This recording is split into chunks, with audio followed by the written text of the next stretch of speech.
All right, now it's the movie watch. How many times did I look at my watch during your movie this week? Forgiven. Forgotten about my husband. Yes, I have. And so have you.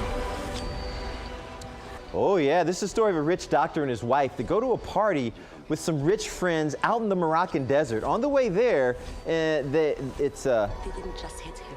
They hit and kill a young boy. And the fallout from this tragedy sends their weekend and their lives into a tailspin. Now, this movie is a glimpse into the ultra-rich lifestyle of drinking and debauchery. It has an intriguing story with a solid ending, but for me, it took too long to get there. I actually stopped caring about the movie. I did finish it though. Ralph Fiennes and Jessica Chastain do well as the rich couple, along with Matt Smith and Caleb Landry Jones as the gay couple that throws the party. I wish this film were tighter. I just wish it were tighter. I looked at my watch 4 times, which is a mild thumbs down. I wanted this film. I like the storyline here, Adam. I just, in the middle, it lost me. And then he has to make that pilgrimage to, you know, this other part of Morocco, the Moroccan desert, to appease a father. I don't want to give anything away, but it's just like, well, okay, what are we doing here? But it lost me. Maybe you can explain to me, because it was a well-done movie. Yeah, I thought it was really well done. I'm a thumbs up on this one, and I didn't look at my watch during this one. And I just thought it was like this really kind of morally ambiguous tale about these debauched adults and this lifestyle, and it's a very haves and a have-not story, and we see the reactions of both. I think what was really interesting about this story is the economy of it. I felt like there were like 10 to 12 really well-rendered characters in this movie who I felt like I got to know pretty well, even if it was just over the course of a few scenes or a few lines of dialogue. Yeah, and you know what, you're right. And the way that they all kind of interact with each other, I found to be really interesting, and there was a lot of different dynamics going on.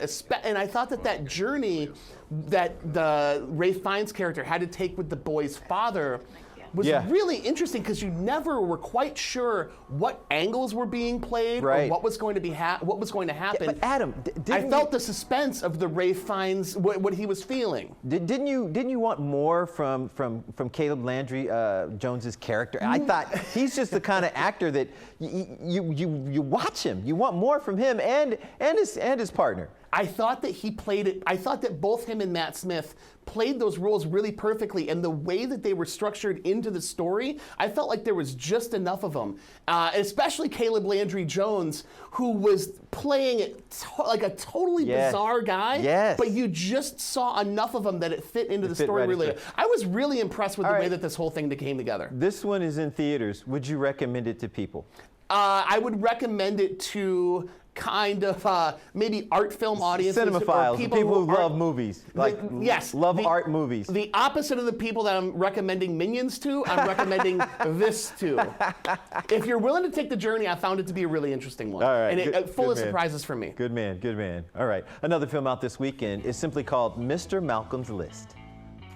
There is a gentleman, Mr. Malcolm. He humiliated me. No.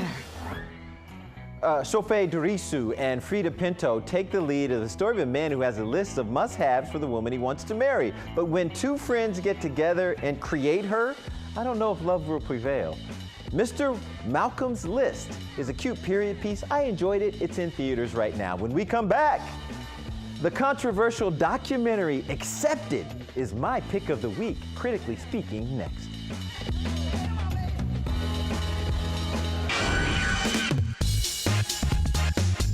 Now to the pick of the week, the person, place, or product, see, thought I was looking for something, I'm not, because it's right there, that I think you should pay attention to this week. And for me, it's a documentary called Accepted.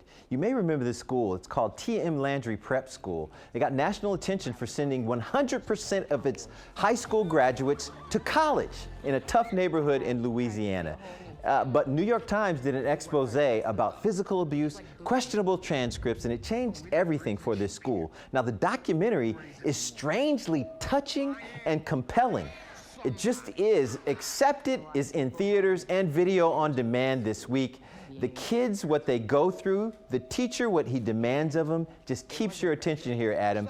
And Accepted is the name of this documentary. It is worth the find if you love documentaries. This is one that will keep your attention. good pick, and I'm excited to see it. I just read about this movie yesterday. Yeah.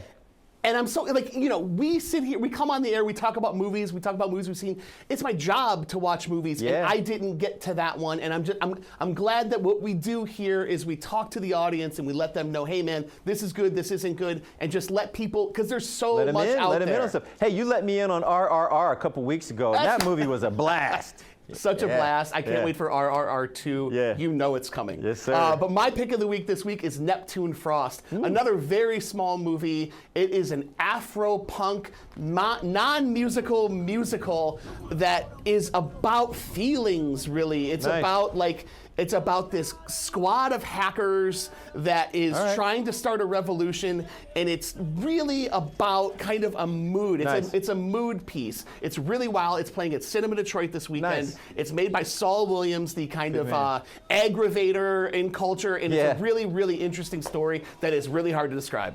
All right, my man. Neptune Frost. We do well in describing so many things, Adam Graham. I appreciate your time, my brother. Thank you, always. Always.